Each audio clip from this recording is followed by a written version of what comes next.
Hello. So we're going to work on this week's spelling list. And this week has a spelling pattern that is very popular in English. And in fact, I think we have two spelling lists that have this pattern.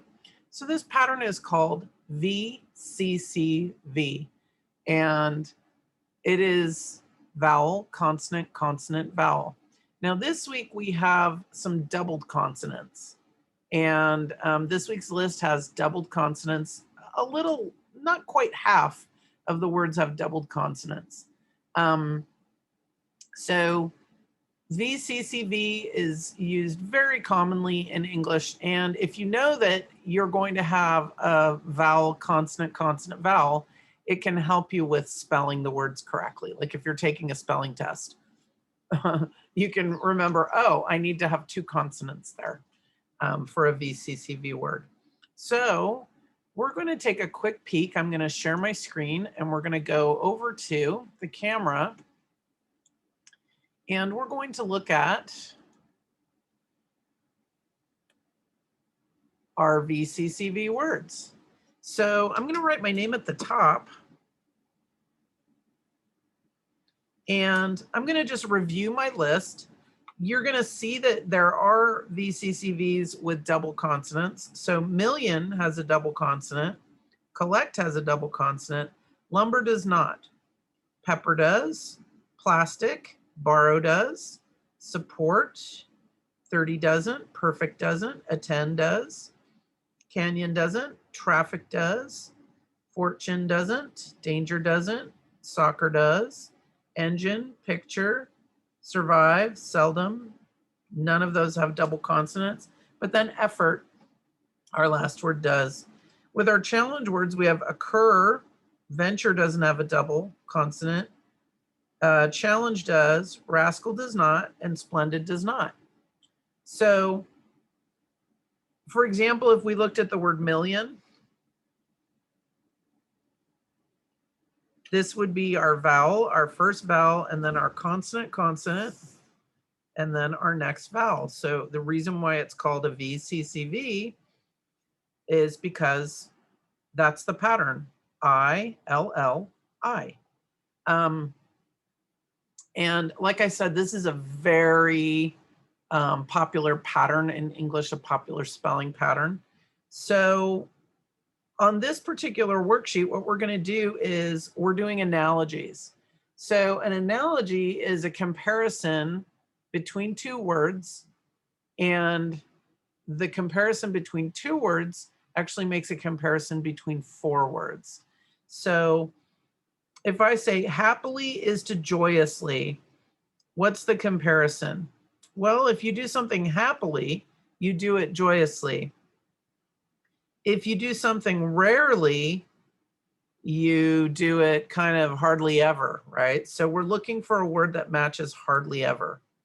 And so I'm looking here, and seldom is going to be my word. S-E-L-D-O-M. That means you hardly ever do something. I'm going to zoom in a little bit so you can see. A little bit better. Okay, we'll autofocus it here. Shoe is to sneaker. So let's see, a shoe is a category and sneaker fits into that category, as spice is to, so we're looking for a word that is a spice, right? Because a sneaker is a shoe and we're looking for a word that's a spice. Pepper.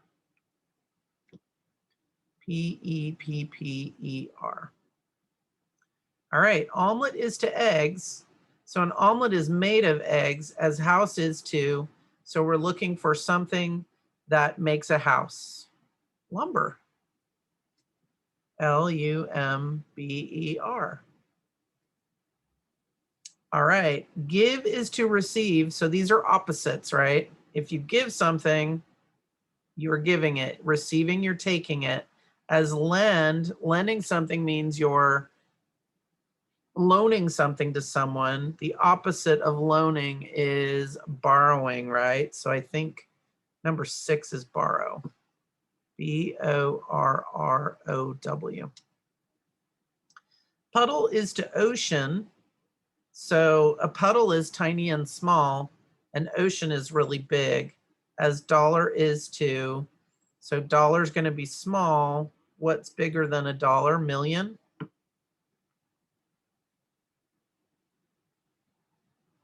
Or fortune.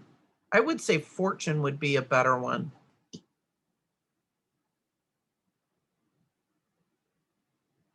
Million, you could put that, but I think fortune is a better word choice. Quarterback is to football, so a quarterback plays football as goalie is to soccer. So a goalie plays soccer. And the goalie is pretty important in the game. Carpenter is to house, so a carpenter builds a house as photographer.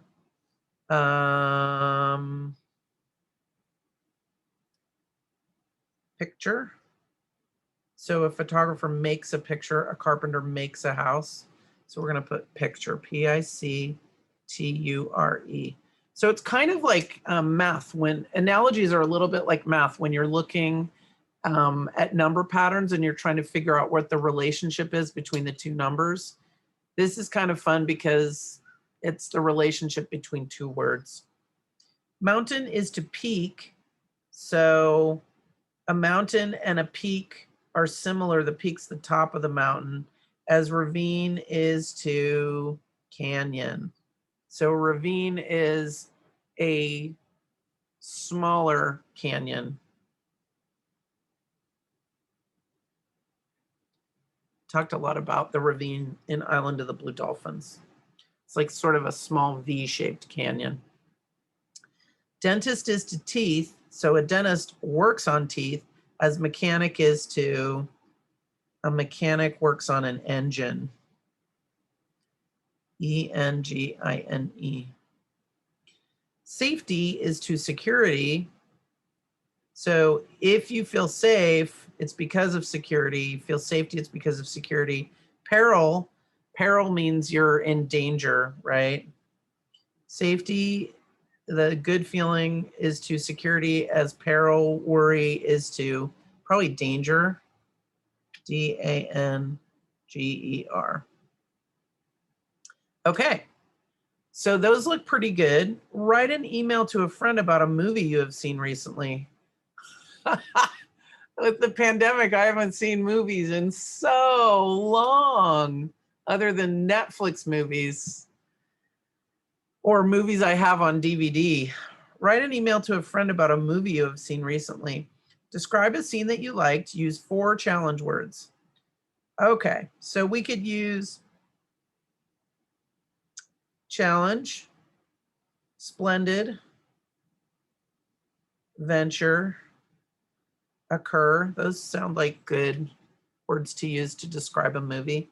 So let's see. The last movie I saw was on Netflix, and it was about, it's called The Dig, and it was about a true to life story about a lady who owned this big piece of property in England. Her property was called Sutton Hoo, and on her property there were these big, huge mounds, and she knew that they were archaeological burial mounds. So some of you may have already seen this movie. So she wanted to dig up the mounds, and so she hired a guy that lived sort of in the next village over, and she hired him to come and start digging out the mounds. He was an amateur archaeologist, and he ended up finding that there was a boat that was buried, a big, huge boat.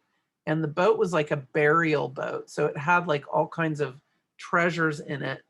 And so she ended up having to call the British Museum to come and send several archaeologists, because it was a national treasure that they had found on her property.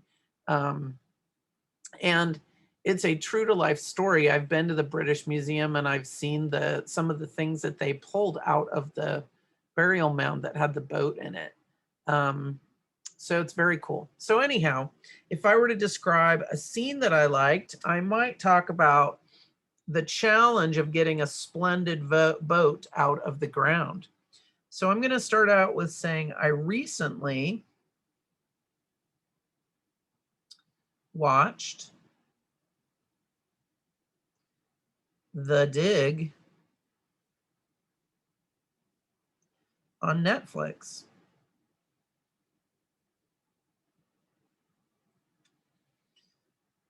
In this movie,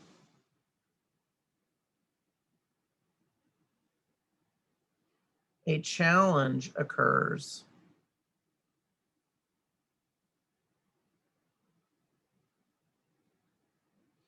Even though I put an S on it, I'm still going to count occur. And I've used challenge. Used right next to each other. That was smooth. In this movie, a challenge occurs. A woman wants to dig up some burial mounds on her property.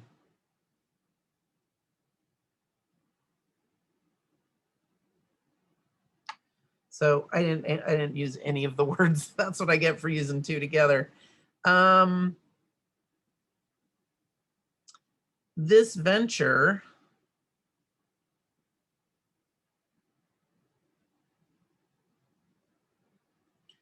leads to her hiring an amateur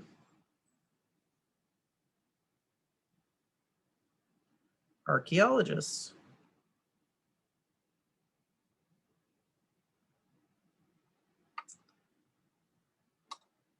And we need splendid. He finds a splendid Anglo-Saxon ship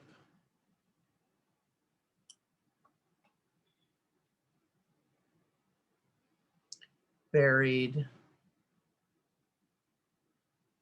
full of treasure. So I guess her property was near a river, and I guess the river, the ancient Anglo-Saxon people thousands of years ago, one of their leaders died, and so they dragged the ship across land for several miles, and then they buried him in the ship with all kinds of jewelry, belt buckles. There's a really famous helmet that was buried in there too. And so there were just sort of all kinds of jewels and goodies and riches they decided to bury him on her land before she was even born, before she lived there. And she knew that they were burial mounds because they looked like burial mounds, but she didn't really know who had built the burial mounds. She thought they were Viking burial mounds because the Vikings sort of took over England and explored a lot through England.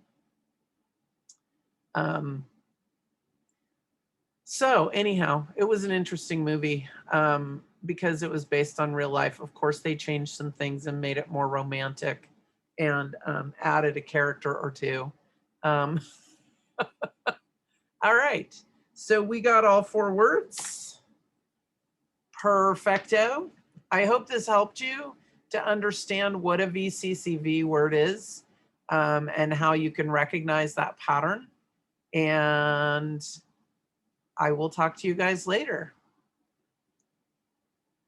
I really will. The next language arts lesson. All right. Thanks for joining me.